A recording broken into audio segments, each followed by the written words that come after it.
Okay, in this video, I want to go over and summarize Rich Dad Poor Dad, basically the #1 personal finance book of all time. I've read it and kind of annotated and analyzed it, and I just want to give my, opinion and thoughts on it. So, chapter 1 is The Rich Don't Work for Money. Chapter 1's basically like an introductory chapter where he talks about his own life, Robert, the author. Obviously, like the title of the book, Rich Dad Poor Dad, stems from Robert's childhood, where he basically had two father figures. One was his rich father figure, who basically helped him become financially literate, and the second father figure, the poor dad, is his actual father, who basically has this traditional view of thinking. And basically, growing up with these two fathers, he basically saw both ends of the spectrum. He kind of summarizes it into the fact that poor people and the middle class people are all stuck in this so-called rat race. And this rat race is where, you work under someone, you get a W-2 job, 9 to 5, and then you pay taxes, and then you get a mortgage. And he basically tries to tell you that this traditional way of life is bad, and that you need to be more financially literate in order to be successful in life and happy. And one of the key takeaways from this chapter is using your emotions to think and not to think with emotions. Another thing is that a lot of people will have a high-paying job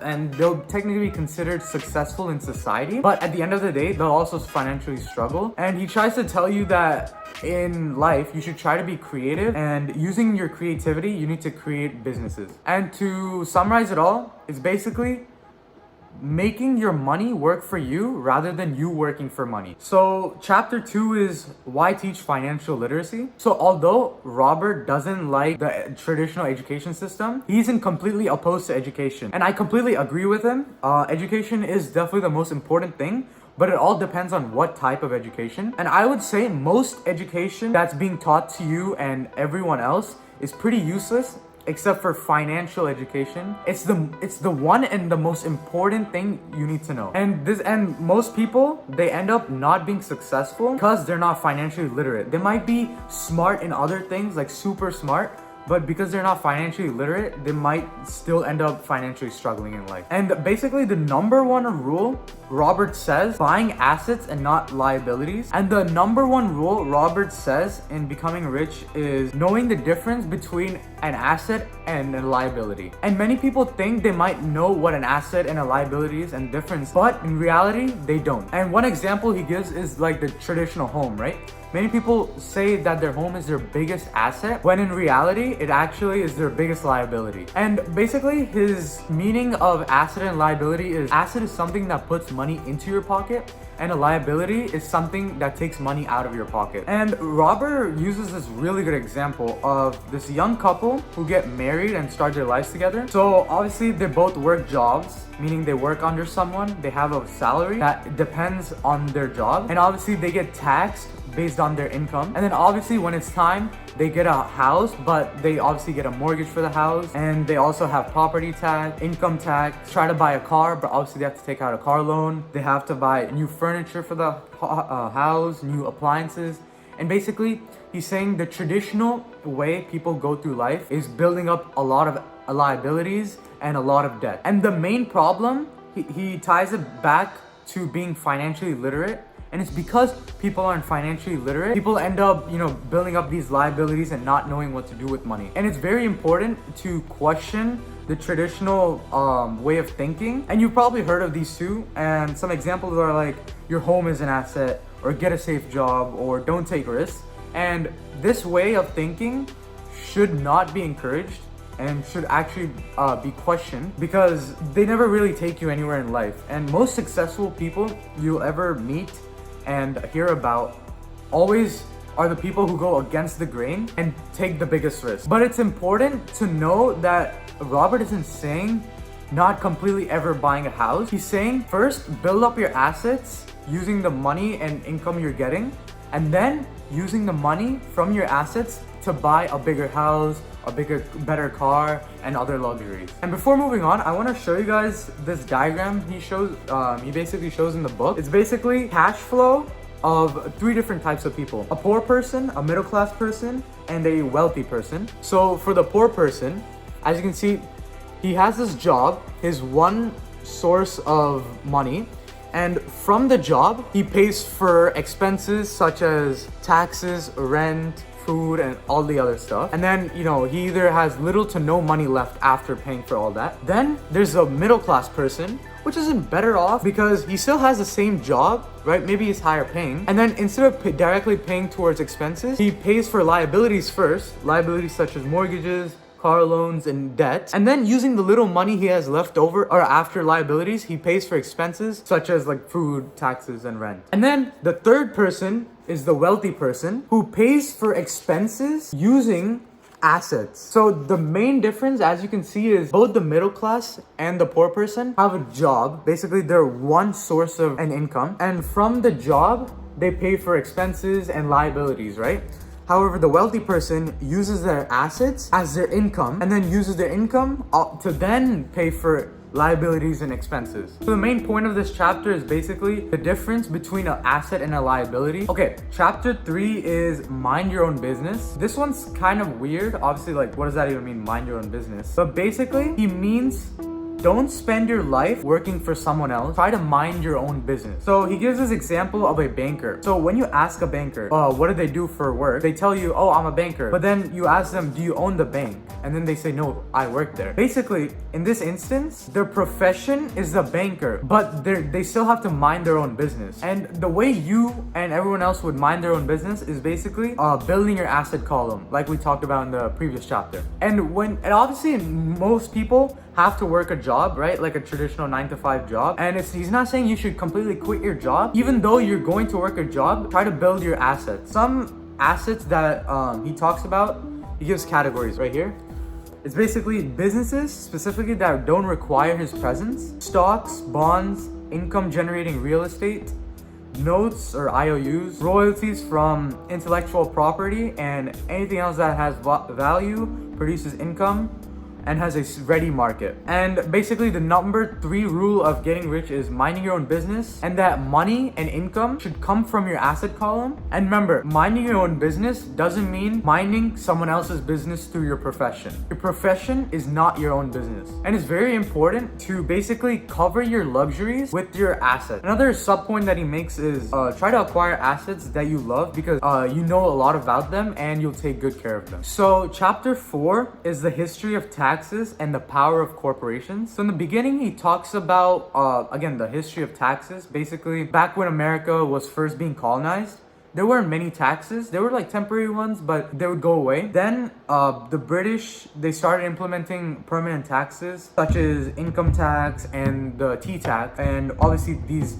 led to the American Revolution. But then, throughout this, taxes became a permanent thing because the middle class wanted to punish, the middle and poor class wanted to punish the rich. But what ended up happening is they ended up punishing themselves. The rich know how to properly avoid paying like the large amount of taxes. What ends up happening is taxes end up punishing the people who voted them in, which is the middle class and the poor class. And basically the rich don't play by the same set of rules as the poor and middle class. And one way they do that is through corporations. Basically, corporation isn't a big factory, isn't a big office building. It's basically just a legal document that creates a legal entity. And what this offers is lower income tax rate compared to an individual. Corporations also get to pay for expenses before they get taxed. So an individual, they'll have to, first they get income, right? They might get $100,000 per year,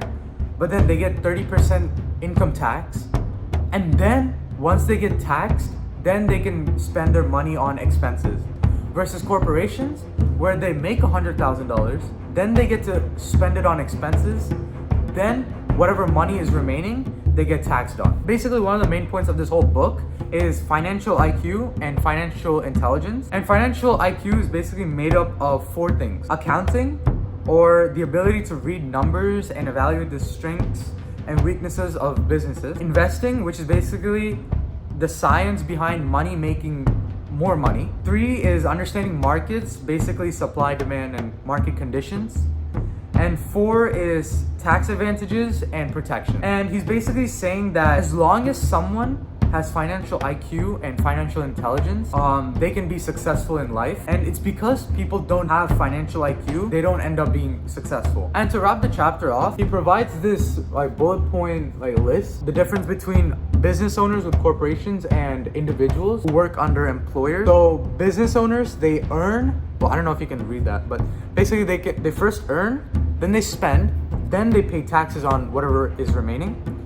Versus employees, where they earn, then they pay taxes, and then lastly they spend on expenses. Chapter 5 is the rich invent money. So chapter 5 is kind of a long one, and it's basically like a hodgepodge of like different things he talks about. But one of the main points that's discussed in this chapter is fear and self-doubt, and how most successful people take big risks. You have to get rid of the old way of thinking, right? Your traditional way of thinking, because something that works yesterday won't work today. And you have to get rid of your mindset of the traditional way of thinking. So another main point Robert makes is money isn't real. You shouldn't be focusing on money. And that's very true. As the sooner you realize money isn't real, it's fake, it's nothing, it's empty, the sooner you realize that, the happier you'll be. And the most important thing is investing in your mind, which is your greatest asset. So one story he discusses in this chapter is how Robert in the early 1990s, when the Phoenix real estate market was low, he basically bought this land for $20,000, even though the original price of the land was $75,000. And he used this $2,000 down payment, which he was loaned from a friend for about $200. Within minutes, he sold that piece of land for $60,000. And remember, he bought this land for $20,000. He just basically made $40,000 out of nowhere. And even though the original price of the house was $75,000, he basically says how the $40,000 was created using his asset column. And remember, going back to the original diagram, the wealthy make money from the asset column. And basically this story was trying to explain how different market conditions can basically be a good thing and a bad thing for you. And in this case, it was a very good thing because the market was low, so he was able to buy that piece of land for a very low price. And the moral of that story is basically the world is always giving you opportunities, and all you have to do is be able to see them. Another story he provides us is he bought a house for $45,000 in Portland, Oregon, which didn't really give him a lot of profit. But then a year later, he sold that same land for $95,000. A little later, he sold that, and using his $95,000, right? Whatever he made profit, he used that profit and then bought a $300,000 apartment house, sold that, and then sold that for a profit, and then bought a $800,000 apartment building, and then sold that same apartment building for $1.2 million. And basically, the moral of that story is you can basically start from small. As remember, he started from the original $45,000 house in Portland, Oregon, to all the way up to $1.2 million apartment in property. And basically, the more you develop your financial intelligence, the more opportunities you'll be offered and the more opportunities you'll see. And the biggest problem is most people aren't trained to see these opportunities. And another good point from that story is how a small amount of money can turn into a large amount of profit. And the last couple points of this chapter is how there's always risk in whatever you do. The true wealthy people learn how to manage that risk rather than completely avoiding it. And the last point is how there's always self-doubt that holds us back, even though we all have tremendous potential, but all we have to do is believe in ourselves. We all have the potential to achieve great and successful things. We just have to believe and go forward. So chapter 6 is work to learn, don't work for money. And he starts off this chapter by giving us a story in Singapore. He met this journalist in Singapore where, they had a conversation. And this journalist, she wanted to become the best-selling author, and she had very good writing skills, right? She apparently had a master's in writing. But what Robert suggested her doing is take a sales training course that ended up offending the reporter because she didn't really want to stoop too low, or in her eyes it would be like stooping too low, because she hated salespeople. And she ended up getting so mad that she just left the interview. And what Robert basically took away from this story is that there are many talented people out there who struggle financially. They just don't have like the right skills to I guess in this case, to advertise their books. And one piece of advice that he encourages us to do is learning a little about a lot. And basically Robert gives us some of his life story, how he went from working many different jobs. He worked for a standard oil tanker fleet, but then a couple months later he quit and then joined the Marine Corps. And basically he knew, and when he did this, his poor dad, right? Like his actual dad, he didn't understand why he was, changing so many jobs. But his rich dad knew that he went to school to learn about international trade, and he joined the Marine Corps in order to lead troops, which builds leadership skills. And the moral of the story is, rather than specializing in one specific thing, it's better to know a little about a lot of things. So Robert's story continues where he resigned from the Marine Corps and then took on a job at Xerox, and basically this taught him sales, because apparently they had like one of the best sales training programs. And the main reason he did this was because he was a shy person.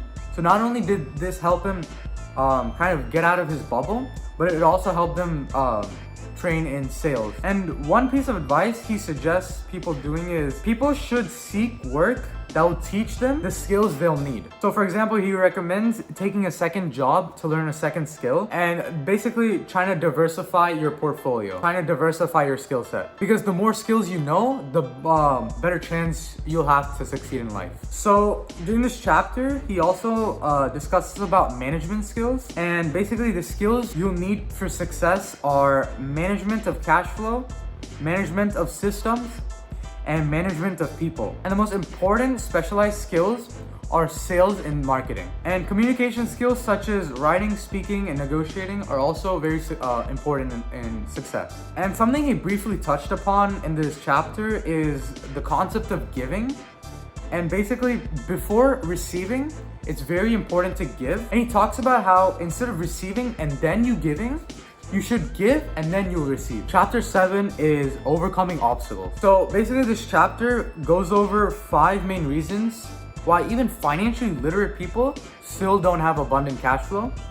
And these 5 reasons are fear, cynicism, laziness, bad habits, and arrogance. In order to overcome fear, it's not that rich people don't have fear. Everyone has fear of losing money.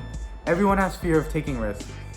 But it's very important to have courage to go forward. But he says the primary difference between a rich person and a poor person is how they manage fear. And you can either start investing early, or you can think like a Texan, right? He basically says how, Texans go big or go home, or basically like they either win big or lose big. Even if you end up failing, failure is good, because without failure, you can never succeed. And basically, failure also inspires winners. Right? If you ever fail, you should use that as inspiration to win. And due to this fear, most people end up never playing it risky. They always end up playing safe, sensible, and that's why they'll never be abundant in cash flow or ever wealthy, right? And it doesn't mean wealthy in terms of like money. Wealthy just means an abundance in something. The next setback is cynicism. Basically, it's either self-doubt or it's doubt from other people. And you probably encounter this many times in your life, where people will tell you not to do it,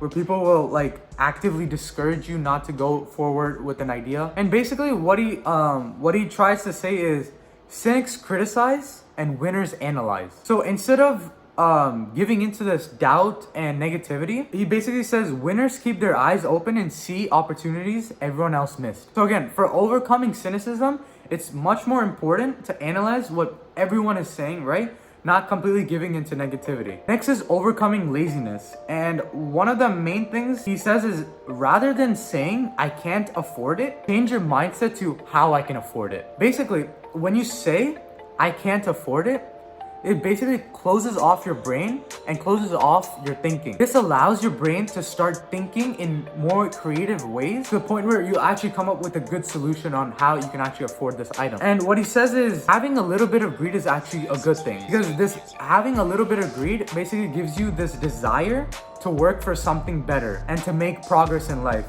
But obviously having too much greed is also bad. But the biggest thing about laziness is changing your mindset from I can't afford it to how can I afford it. The fourth reason is overcoming bad habits. Basically, this one's kind of short, but what the example he gives us is trying to pay yourself first before paying others. But the gist is, in order to be successful, you must develop successful habits. And the habit he discusses is paying yourself first. So even if you're short on money, pay yourself first and then pay for expenses.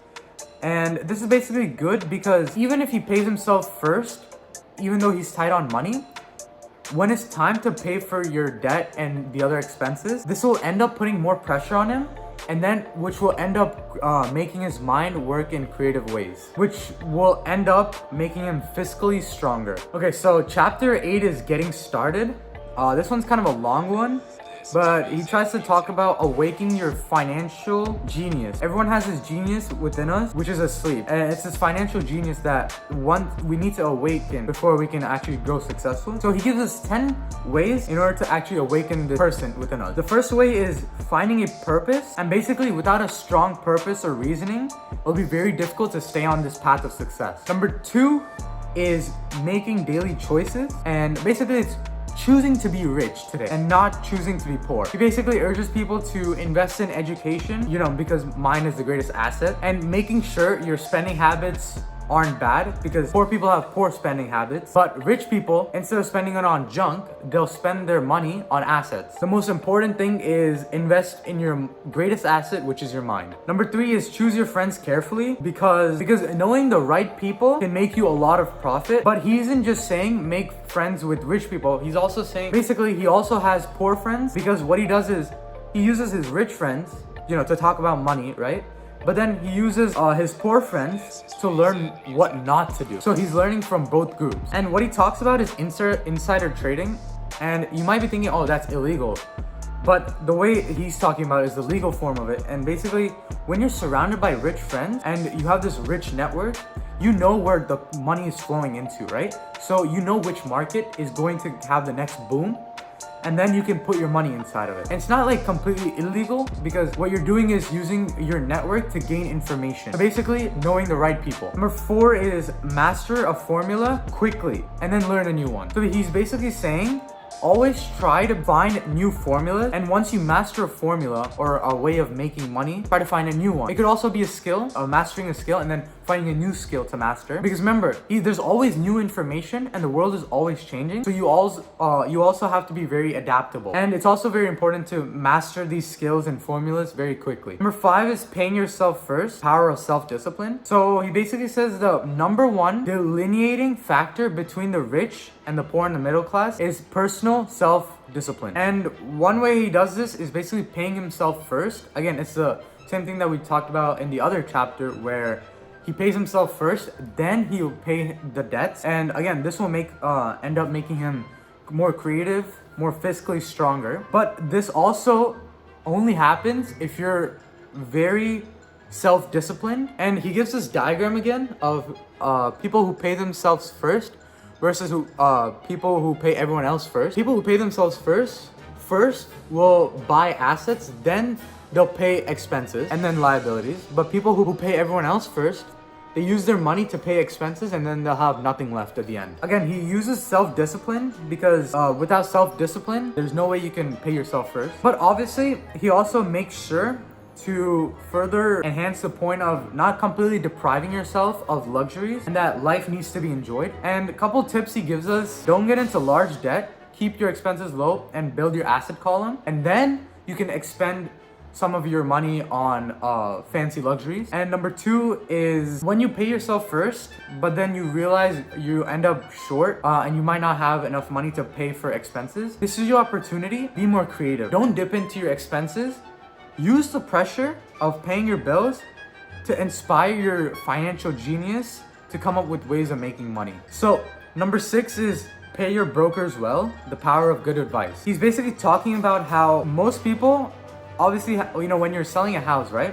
You end up hiring a real estate broker. But when people do this, they end up using like a bad broker. But what happens is when you go with a bad broker, you might not make as much. And what he's saying is information is priceless, and that a good broker with good information will give you a lot more money than a bad broker. And what he says is, even though good brokers have higher commission rates relative to bad brokers, but in reality, what you're paying them is very tiny in comparison to what you're actually making. And that it's always important to have good brokers. So number 7 is be an Indian giver, the power of getting something for nothing. The term Indian giver, he basically explains it by saying how back in the day with European settlers, right?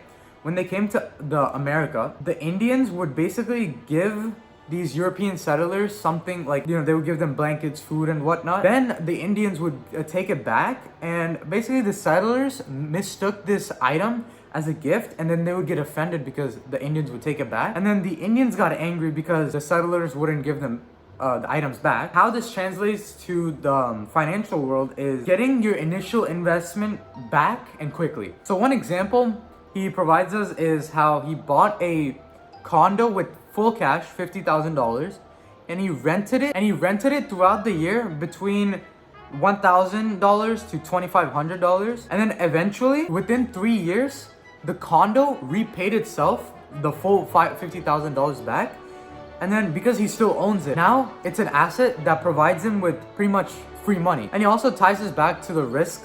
Basically, how some people don't like to take risks and prefer to keep their money. But in that case, if he just kept the $50,000 in his bank account, he wouldn't have a cash generating asset. Number 8 is using assets to buy luxuries. And again, he talks about this again, and it's basically the same point he made previously in the book, where you shouldn't buy luxuries until you have an asset column which has generating consistent cash flow. Basically, he shares this example of a friend where his friend's son wanted to buy a car, but rather than giving his son the car, basically gave his son $3,000, and he told him he has to invest that $3,000 and make $6,000, and then use from the $6,000 he would use $3,000 to buy a car, and then the remaining $3,000 for a college fund. Basically, he didn't end up making the $6,000, but what this did end up making, the son quickly grew an interest in investing and again the financial world, and he basically had more knowledge about growing assets in order to pay for things he wanted. Number 9 is choosing heroes and the power of myth. Having heroes is very important. Like when you're young,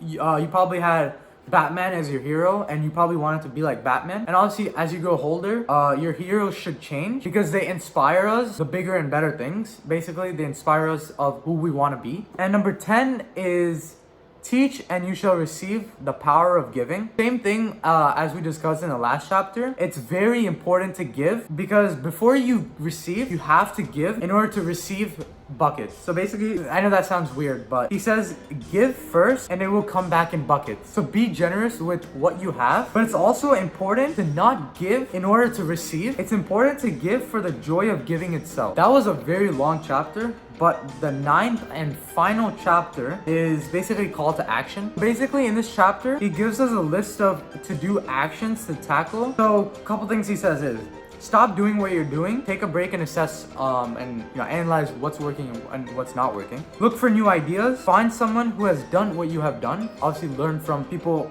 who are already in your position but have already made it. Take classes and basically increase your knowledge. Remember, mind is your greatest asset. Make lots of offers, jog, walk in a certain area. This one is kind of weird, but basically he gives this example of how for a year he went jogging in this certain neighborhood, and what he ended up happening was he ended up buying this piece of land which made him a lot of money, and all he did was he looked for bargain and change. Basically, there are a lot of bargains, but it's the change that turns a bargain into a profitable opportunity. The next thing is shop for bargains in all markets. What he says is consumers always try to look for discounts, right? Everyone always tries to look for discounts. For example, in a supermarket, when there's a sale on toilet paper, everyone tries to stock up on toilet paper. But when there's a sale in the housing market, which we often call a crash, people normally look away from that and normally get scared to invest in the stock market. Even though during a crash is the best time to invest because all the prices are low. It's basically the discount of the stock market. And basically the main point he makes, shop for bargains, is profits are made in buying, not when you sell them. The next thing is look in the right places. Basically, another one is look for people who want to buy first, then look for people who want to sell. Think big, because remember, rich always think big. and you have to think like the rich. Learn from history and don't try to, I guess, reinvent the wheel. And I would say this is the biggest takeaway from this book, and the biggest thing I'll say to you from my personal experience too is imperfect action is always better than inaction. You must always take action before obviously you get anything in return. People always try to plan and try to create the perfect plan before taking action, and it's very bad because it's very important to take action first, right? It doesn't matter how perfect the plan is, just take action. And yeah, that's it for this book. 9 chapters of Rich Dad Poor Dad summarized into one video. I hope you enjoyed it. Again, I hope you take something away from this video, and hopefully you apply it into your own life. And yeah, that's pretty much it. Comment down below if there are some books that you want me to read that I can talk about, discuss in later videos. And yeah, peace.